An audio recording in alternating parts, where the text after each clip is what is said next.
Class 6 मैंने आपको आपकी हिंदी की पूरक पाठ्यपुस्तक बाल राम कथा से पाठ 10 लंका में हनुमान से पेज नंबर 61 समझाया था, जिसमें बेटा मैंने ये समझाया था कि हनुमान उठे, अंगड़ाई ली और एक ही छलांग में वह महेंद्र पर्वत पर जा खड़े हुए। मतलब वह लंका में जाने के लिए वायु मार्ग द्वारा जाने लगे। रास्ते में उन्हें एक पर्वत मिला जिसका नाम था मैनाक। मैनाक चाहता था कि हनुमान कुछ पल के लिए वहाँ पर रुके। अब बेटा मैं उसके आगे का भाग समझाने जा रही हूँ। Page number 63। रुके। मैनाक चाहता था कि कुछ क्षण रुके और विश्राम करें। थक गए होंगे। हनुमान नहीं रुके। उन्हें मैनाक की सदिच्छा बाधा लगी। रामकाज में वह मैनाक से टकराते हुए निकल गए। हाथ ऊपरी हिस्से पर लगा तो पर्वत शिखर टूट गया। वह कुछ और ऊपर उठकर उड़ने लगे। मैनाक चाहता था बेटा कि हनुमान विश्राम करें, बहुत थक गए होंगे, लेकिन हनुमान जी रुकना नहीं चाहते थे। उन्हें लगा कि रामकाज में ये बाधा होगी और मैनाक से टकराते हुए वह ऊपर उठकर उड़ने लगे। हनुमान के रास्ते में कई बाधाएं आईं। राक्षसी सुरसा मिली, विराट शरीर। वह हनुमान को खा जाना चाहती थी। पवन पुत्र ने उसे चकमा दिया, उसके मुंह में घुसकर निकल आए। आगे एक और राक्षसी टकराई, उसका नाम सिंहिका था। छाया राक्षसी उसने जल में हनुमान की परछाई पकड़ ली। वह अचानक आसमान में ठहर गए। क्रुद्ध हनुमान ने सिंहिका को मार डाला। आगे बढ़े। हनुमान जब बेटा लंका जा रहे थे तो उन्हें रास्ते में भी बहुत सारी बाधाएं मिली। उन्हें रास्ते में सिंहिका नाम के तथा सुरसा नाम की राक्षसी मिली, जिसमें से उन्होंने सिंहिका को मार डाला बेटा और हनुमान जी आगे की ओर बढ़ गए। अब गंतव्य दूर नहीं था। गंतव्य में बेटा में मतलब होता है वह स्थान जहाँ पहुँचना हो। अब गंतव्य दूर नहीं था। दूर क्षितिज पर लंका दिखाई पड़ने लगी थी। रावण की राजधानी, सोने की लंका। आकाश में उड़ते हुए कंगूरे, उसकी प्राचीर। लंका जगमगा रही थी। हनुमान समुद्र के किनारे उतर गए। अब वह लंका की और निकट से देख पा रहे थे। अब बेटा हनुमान जी दूर नहीं थे उस स्थान से जहां उन्हें पहुंचना था। रावण की राजधानी, सोने की लंका। अब वह लंका को बेटा और भी नजदीक से देख पा रहे थे। लंका जगमगा रही थी। हनुमान को थकान रंच मात्र नहीं थी। इतनी लंबी यात्रा का उन पर कोई प्रभाव नहीं था। चिंता थी कि सीता को कैसे ढूंढेंगे, कैसे पहचानेंगे। लंका नगरी को ठीक से देखने के लिए हनुमान एक पहाड़ी पर चढ़ गए। दृष्टि दौड़ाई। चारों ओर वृक्ष, सुवासित उद्यान, भव्य भवन, हवा में लहराती संगीत धाराएं। वे चकित थे। राक्षस नगरी में इतनी सुंदरता, उन्होंने ऐसा नगर पहले कभी नहीं देखा था। वह उस नगर का एक एक विवरण आंखों में भर लेना चाहते थे, ताकि बाद में वह सीता की खोज में काम आए। बेटा हनुमान इतनी लंबी यात्रा करके आ रहे थे, परंतु वह जरा भी नहीं थके थे। उन्हें चिंता तो बस इस बात की थी कि सीता को वह ढूंढेंगे कैसे। हनुमान बेटा एक पहाड़ी पर चढ़े और वहीं से वह नजर दौड़ाने लगे, मतलब देखने लगे। लेकिन चारों तरफ क्या थे? वृक्ष थे। बहुत सुंदर सुंदर बाग बगीचे थे, भव्य भवन थे। हनुमान ने कहा कि अभी तक उन्होंने ऐसी चकित राक्षसी नगरी नहीं देखी। इतनी सुंदरता उन्होंने पहले कभी नहीं देखी थी। दिन के समय लंका में प्रवेश करना हनुमान को उचित नहीं लगा। उन्होंने प्रतीक्षा की। समुद्र तट पर ही शाम ढलने पर नगरी में प्रवेश किया। उनके सामने पहला प्रश्न सीता का पता लगाना था। उस विराट नगर में यह काम आसान नहीं था। वृक्षों डालियों से कूदते फांदते वह नगर के मध्य में पहुंच गए। राजमहल वहीं था। उनका अनुमान था कि सीता महल में ही होगी। रावण ने उन्हें छिपाकर रखा होगा किसी कोने में। महल में पहरेदार थे। अस्त्र शस्त्र लिए हुए, सबकी आंखें बचाकर वह चुपचाप अंदर आ गए। दिन के समय बेटा लंका में हनुमान ने दिन के समय लंका में जाना सही नहीं समझा, इसलिए उन्होंने क्या किया बेटा, समुद्र के ही किनारे रुके और प्रतीक्षा करने लगे कि शाम ढल जाए। शाम ढलने पे बेटा हनुमान ने नगर में प्रवेश किया और सबसे पहला तो उनके सामने यही प्रश्न था कि वो इतनी बड़ी नगरी में सीता को ढूंढेंगे कैसे। तो हनुमान जी बेटा वृक्षों को, डालियों को कूदते फांदते नगर के बीचों बीच में पहुंच गए। उन्हें लगा और राजमहल भी वही था। तो हनुमान को लगा कि रावण ने सीता को राजमहल में ही छिपा रखा होगा। महल में पहरेदार थे, सबकी आंखें बचाकर बेटा, सबसे आंखें छिपाकर चुराकर जो है हनुमान जी चुपचाप अंदर आ गए, राजमहल में आ गए। राजमहल विराट था, वैभवपूर्ण। वे बचते बचाते महल में घूमने लगे, भटकते रहे। रात का समय था, अधिकतर राक्षस सो रहे थे। उन्होंने निकट जाकर एक एक चेहरा देखा। सीता जैसी कोई स्त्री उन्हें दिखाई नहीं दी। राजमहल भी बेटा बहुत विराट था। लंका का जो राजमहल था, रावण का राजमहल, वो भी बहुत विराट था, बहुत वैभवपूर्ण था। हनुमान जी बेटा बचते बचाते वहाँ घूमने लगे और रात का समय था, इसलिए अधिकतर राक्षस और राक्षसनी बेटा सो रहे थे। उन्होंने करीब करीब जाकर, निकट निकट जाके सबका चेहरा देखा, लेकिन सीता के जैसे उन्हें कोई भी स्त्री वहाँ दिखाई नहीं दी। वे रावण के कक्ष में, अब आइए बेटा पेज नंबर 64 पर। वे रावण के कक्ष में गए। वहाँ रावण था, उसकी रानी मंदोदरी थी, सीता नहीं थी। ना जाने सीता को कहाँ छिपा रखा है, सोचते हुए हनुमान अंतःपुर से बाहर निकल आए। राजमहल में बेटा हनुमान को सीता नहीं मिली, अतः जो हनुमान जी हैं वह अंतःपुर से अब बाहर आ गए। एक एक करके उन्होंने राक्षसों के सारे घर छान मारे, पशुशालाएं भी देख ली। सीता का कहीं पता ना था। सीता के लंका में होने की सूचना पर उन्हें संदेह नहीं था, पर वह दुखी हो गए। सोचने लगे रावण ने अवश्य सीता को कहीं छिपा दिया है, किसी गुप्त स्थान पर। मैं उन्हें ढूंढ निकालूंगा, उनसे मिले बिना नहीं लौटूंगा, उन्होंने तय किया। एक एक करके बेटा हनुमान ने सभी राक्षसों के घर देखे, पशुशालाएं देखी। उन्होंने एक एक स्थान पर देखा बेटा, लेकिन सीता का कहीं भी पता नहीं लग रहा था। सीता लंका में है, इस सूचना पर उन्हें कोई भी संदेह नहीं था। उन्होंने कहा कि मैं उन्हें अवश्य ही ढूंढ निकालूंगा और बिना उनसे मिले मैं वापस नहीं जाऊंगा। अंतःपुर के बाहर हनुमान ने रावण का रथ देखा, स्वर्ण रथ, रत्नों से सजा हुआ। वे चकित रह गए। तभी उनका ध्यान अंतःपुर से लगी वाटिका की ओर गया। वहाँ अशोक के ऊंचे ऊंचे वृक्ष थे, आकाश छूने को आतुर। यही अशोक वाटिका थी। दीवार लांघकर वे वहां पहुंचे। लंका में यही एक स्थान बचा था जो उन्होंने नहीं देखा था। उन्हें लगा सीता वाटिका में नहीं हो सकती, रावण उन्हें इतनी खुली जगह क्यों रखेगा। अंतःपुर से बाहर आके बेटा हनुमान ने रथ देखा रावण का, बहुत सुंदर था। फिर वहीं पर उन्होंने एक वाटिका देखी। वाटिका में बेटा बहुत सारे बड़े बड़े अशोक के वृक्ष थे जो आकाश को छूने के लिए व्याकुल थे। एक यही बेटा ऐसा स्थान बचा था कि जिसे हनुमान जी ने नहीं देखा था। लेकिन हनुमान ने कहा कि इतनी खुली जगह में रावण सीता को क्यों रखेगा। हनुमान में निराशा घर करती जा रही थी। वह एक वृक्ष पर चढ़कर बैठ गए। दिन चढ़ आया था, ऐसे में नीचे उतरना उन्हें उचित नहीं लगा। पेड़ घना था, वे उसके पत्तों में छिप गए। उन्हें वहां से सब कुछ दिखता था, लेकिन उन्हें कोई नहीं देख सकता था। हनुमान जी बेटा पूरी रात सीता को ढूंढते रहे और जब वाटिका में आए तो जो है एक वृक्ष पर चढ़ गए। अब चूंकि सवेरा हो गया था, सवेरा होने के कारण बेटा उन्हें नीचे उतरना सही नहीं लगा। अब हनुमान जी बेटा एक पेड़ के ही आड़ में, मतलब पत्तों के पीछे ही छुप गए और ऐसी जगह छिपे थे कि जहाँ से सब कुछ उन्हें दिख सकता था, लेकिन उन्हें हनुमान जी को कोई भी नहीं देख सकता था। रात हो आई। अचानक वाटिका में एक कोने से उन्हें अट्टहास सुनाई पड़ा। वे राक्षसियाँ थीं।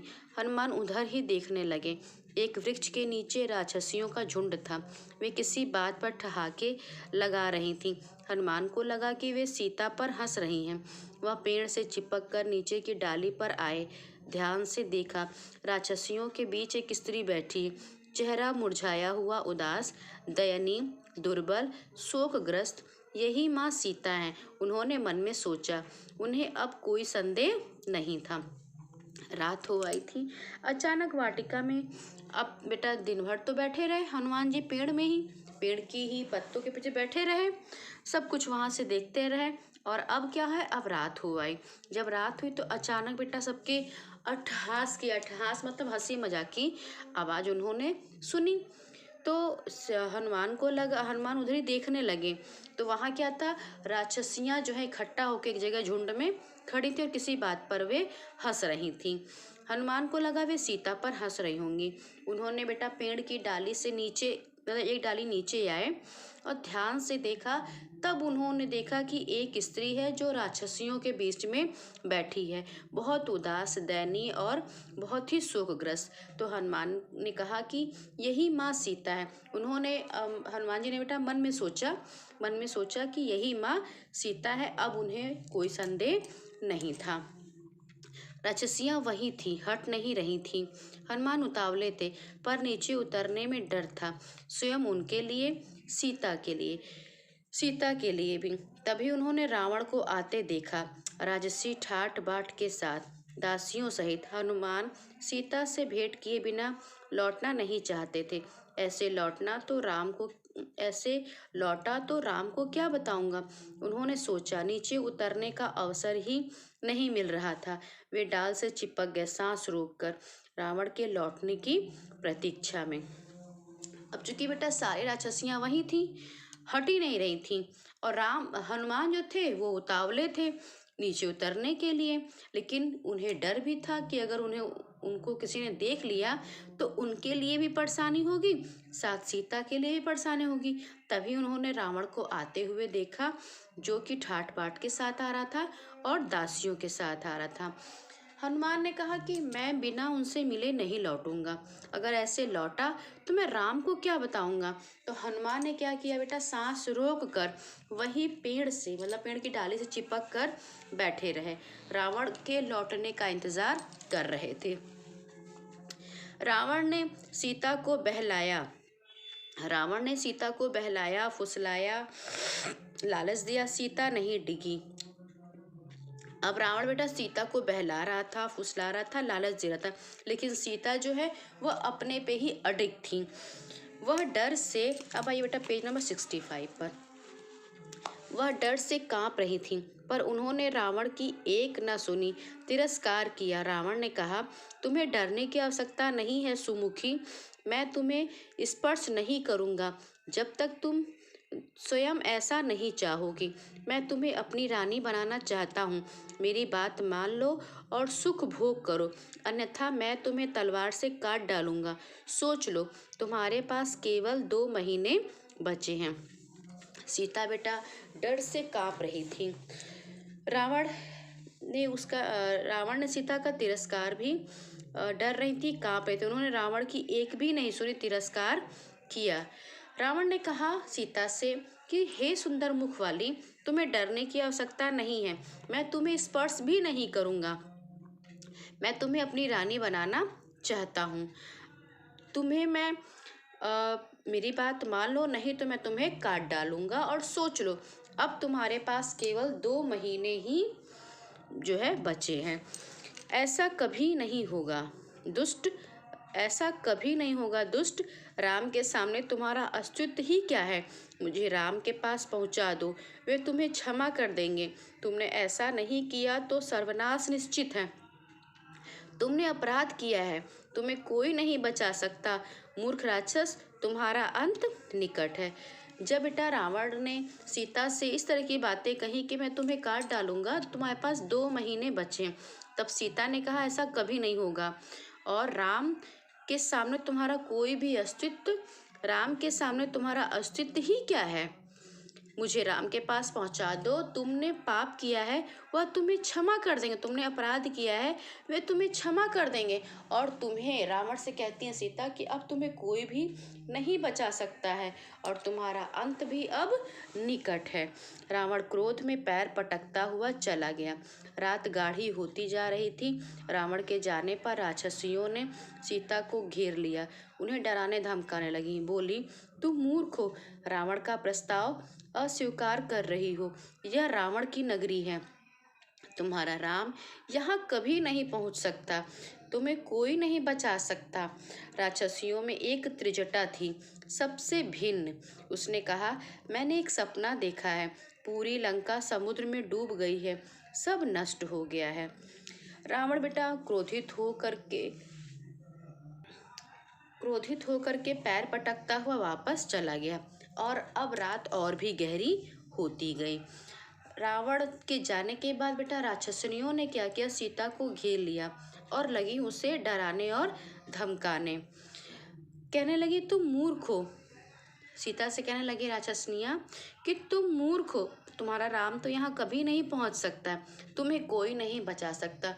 उन्हीं राक्षसनियों में बेटा एक राक्षसनी थी त्रिजटा, जो सबसे अलग थी। उसने कहा कि मैंने एक सपना देखा है कि पूरी लंका जो है समुद्र में डूब गई और सब कुछ नष्ट हो गया।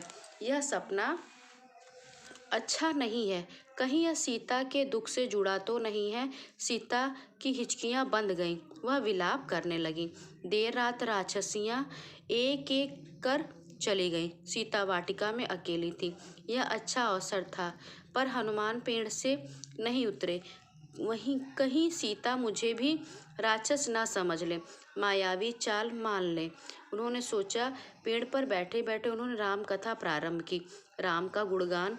रावण की लंका में राम चर्चा सुनकर सीता चौंकी। उन्होंने ऊपर देखा, जिधर से आवाज आ रही थी। पूछा, कौन हो तुम। बहुत रात जब हो गई बेटा, तो एक एक राक्षसियां जो है वापस चली गई। अब सीता वाटिका में अकेली थी। हनुमान ने सोचा कि अगर मैं सीधे सीधे मिलता हूँ सीता से, तो हो सकता है कि वह मुझे राक्षस समझ लें और ये मायावी चाल मान लें। तो उन्होंने क्या किया, और मुझे भी कहीं ये मायावी चाल न मान ले, मुझे राक्षस न मान ले। तो हनुमान ने क्या किया बेटा, वहीं पेड़ पर बैठे बैठे राम की कथा प्रारंभ कर दी। सीता भी चौंक गई कि लंका में राम की चर्चा, वो भी चौंकने लगी। तो सीता ने ऊपर की ओर देखा, जिधर से आवाज आ रही थी। उन्होंने पूछा कि कौन हो तुम। हनुमान नीचे उतर आए। उन्होंने सीता को प्रणाम किया, राम की अंगूठी उन्हें दी। कहा, हे माता, मैं श्री राम का दास हूँ, किष्किंधा के वानरराज सुग्रीव का अनुचर। उन्होंने मुझे यहाँ भेजा है आपका समाचार लेने। हनुमान को लेकर सीता के मन में अब भी शंका थी। उन्होंने पर्वत पर फेंके आभूषणों की याद दिलाकर संदेह दूर कर दिया। अब बेटा हनुमान जी नीचे उतर आए और उन्होंने सीता को प्रणाम करते हुए राम की अंगूठी भी दी, साथ ही उन्होंने अपना परिचय भी दिया। सीता को अभी भी शंका थी हनुमान पर, लेकिन हनुमान ने आभूषणों के की याद, जो सीता ने बेटा आभूषण फेंके थे ना पर्वत पर, उसकी याद दिलाई और सीता का संदेह दूर किया। सीता ने राम का कुशल क्षेम पूछा, कई प्रश्न किए। हनुमान उन्हें कंधे पर बैठाकर राम के पास ले जाना चाहते थे। सीता ने प्रस्ताव अस्वीकार कर दिया। उन्होंने कहा, यह उचित नहीं होगा पुत्र, पकड़े गए तो मेरा संदेश भी राम तक नहीं पहुंचेगा। सीता ने बेटा राम की भी कुशलता के बारे में पूछा। हनुमान चाहते थे कि सीता को कंधे पर बैठाकर वापस ले जाएं, लेकिन सीता ने कहा कि ये उचित नहीं है। अगर पकड़े गए तो मेरा जो संदेश है वह भी राम तक नहीं पहुंच पाएगा। अब आइए बेटा पेज नंबर 67 पर। हनुमान ने सीता से विदा ली। वह पूरी सूचना तत्काल राम तक पहुंचाना चाहते थे। चलते समय सीता ने अपना एक आभूषण उन्हें दिया। उनकी आंखें नम थी। हनुमान ने कहा, निराश न हो माते, श्री राम 2 माह में अवश्य 2 माह में यहाँ अवश्य पहुँच जाएंगे। हनुमान ने सीता से विदा ली और कहा कि आप परेशान मत होइए श्री राम, यहाँ पर 2 माह में यहाँ अवश्य पहुँच जाएंगे। और सीता ने बेटा एक अपना आभूषण हनुमान को दिया। हनुमान राम के पास लौटने को उद्धत थे। उत्तर दिशा की ओर जाना था, पर कुछ सोचकर रुक गए। उन्होंने रावण का उपवन तहस नहस कर दिया, अशोक वाटिका उजाड़ दी, वृक्ष उखाड़ दिए और विरोध करने वाले सभी राक्षसों को मार डाला। रावण के कई महाबली मारे गए। हनुमान से लड़ते हुए रावण का पुत्र अच्छ कुमार भी प्राण गंवा बैठा। हनुमान बेटा अब राम के पास लौटना चाहते थे, परंतु लौटने से पहले उन्होंने क्या किया, उपवन रावण का जो बगीचा था उसे तहस नहस कर दिया, वृक्ष उखाड़ दिए, बल्कि रावण का एक पुत्र अच्छ कुमार को भी प्राण गंवाना पड़ा। हनुमान ने बेटा रावण के एक पुत्र को भी मार दिया। राक्षस भागे भागे राजमहल गए, रावण को इसकी सूचना दी, एक वानर के उत्पात के बारे में बताया। रावण तिलमिला गया, उसके क्रोध का ठिकाना नहीं रहा। उसने मेघनाद को भेजा, अपने सबसे बड़े बेटे को, कहा उस वानर को मेरे सामने उपस्थित करो, उसने जघन्य अपराध किया है। अब बेटा राक्षस जो है भागे भागे रावण के पास गए, राजमहल गए और रावण को इसकी सूचना दी कि एक वानर है जिसने बहुत उत्पात मचा रखा है। अब बेटा रावण ने क्या किया, मेघनाद को भेजा और कहा कि उस वानर को मेरे सामने उपस्थित करो, क्योंकि उसने बहुत बड़ा अपराध किया है। मेघनाद ने हनुमान से भीषण युद्ध किया। वह इंद्रजीत था, एक बार इंद्र को परास्त कर चुका था। उसने अंततः हनुमान को बांध लिया। राक्षस उन्हें खींचते हुए रावण के दरबार में ले आए। शक्तिशाली रावण सिंहासन पर बैठा था। उसके सेनापति ने पूछा, कौन हो तुम, किसने तुम्हें यहाँ भेजा है? हनुमान के मन में भय नहीं था। मैं श्री राम का दास हूँ, मेरा नाम हनुमान है। आप श्री राम की पत्नी सीता को हर लाए हैं।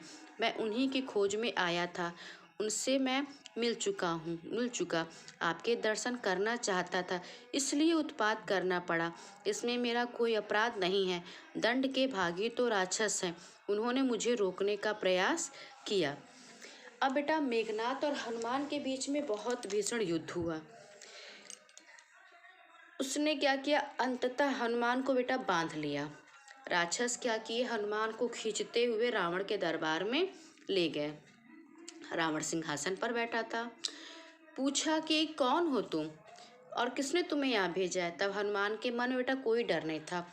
तब उन्होंने अपना परिचय भी दिया और कहा कि मैं तुमसे मिलना चाहता, मैं आपके दर्शन करना चाहता था, इसीलिए मैंने उत्पात मचाया और मेरा कोई अपराध नहीं है। उन्होंने मुझे रोकने का प्रयास किया था, राक्षस जो हैं उन्होंने मुझे रोकने का प्रयास किया था, इसलिए राक्षस दंड के भागी हैं। क्रोध में रावण हनुमान को मारने उठा। छोटे भाई विभीषण ने उसे रोक दिया। कहा, आप नीतिवान हैं राजन, नीति के अनुसार दूत का वध अनुचित है, आप उसे कोई दूसरा दंड दे दीजिए। क्रोध में बेटा रावण जो है वह हनुमान को तो मारना चाहते थे, मारने उठे, लेकिन विभीषण ने समझाया कि वह दूत है और दूत का वध करना अनुचित है, इसलिए आप हनुमान को कोई दूसरा दंड दे दीजिए। हनुमान ने रावण को पुनः प्रणाम किया। मेरा एक निवेदन है, आप सीता को सम्मान सहित लौटा दें, इसी में आपका कुशल है। धनुर्धर राम से आप युद्ध नहीं जीत सकते। हनुमान ने रावण को समझाया, कहा कि आप सीता को सम्मान के साथ राम को लौटा दीजिए। राम धनुर्धर है और आप राम से युद्ध नहीं जीत सकते। रावण ने हनुमान की पूंछ में आग लगा देने की आज्ञा दी। राक्षसों ने आग लगा दी। जलती हुई पूंछ के साथ उन्हें नगर में घुमाया। राक्षस ठिठोली कर रहे थे। इसी बीच हनुमान ने बंधन तोड़ दिए। रावण ने हनुमान की पूंछ में बेटा आग लगाने की आज्ञा दी और राक्षसों ने क्या किया, हनुमान की पूंछ में आग लगा दी और लगे हनुमान को नगर में घुमाने। इसी बीच हनुमान ने बंधन तोड़ दिए। एक भवन पर चढ़कर, अब आइए बेटा पेज नंबर 68 पर। एक भवन पर चढ़कर उसमें आग लगा दी। एक से दूसरी अटारी पर कूदते उन्होंने सभी भवन जला दिए। हाहाकार मच गया। लंका जल रही थी। धू धू कर राक्षस विलाप करने लगे। हनुमान को बेटा जो राक्षस थे वो बांध कर ले जा रहे थे, नगर में घुमा रहे थे। तभी हनुमान ने क्या किया, सारे बंधन तोड़ दिए और एक भवन पर चढ़ गए। फिर एक अटारी से मतलब एक छत से दूसरी छत पर कूद कूद के हनुमान ने क्या किया, जो है चारों तरफ आग लगा दी। अब लंका जल रही थी धू धू करके और राक्षस जो थे वे सारे विलाप कर रहे थे। क्लास 6 आज बेटा आप यहाँ तक पढ़ेंगे और जो शेष कहानी ये बची है बेटा पेज नंबर 68 की, ये भी आप पढ़ेंगे। इसके बाद मैं आपको अगली कहानी पढ़ाऊंगी, लंका विजय।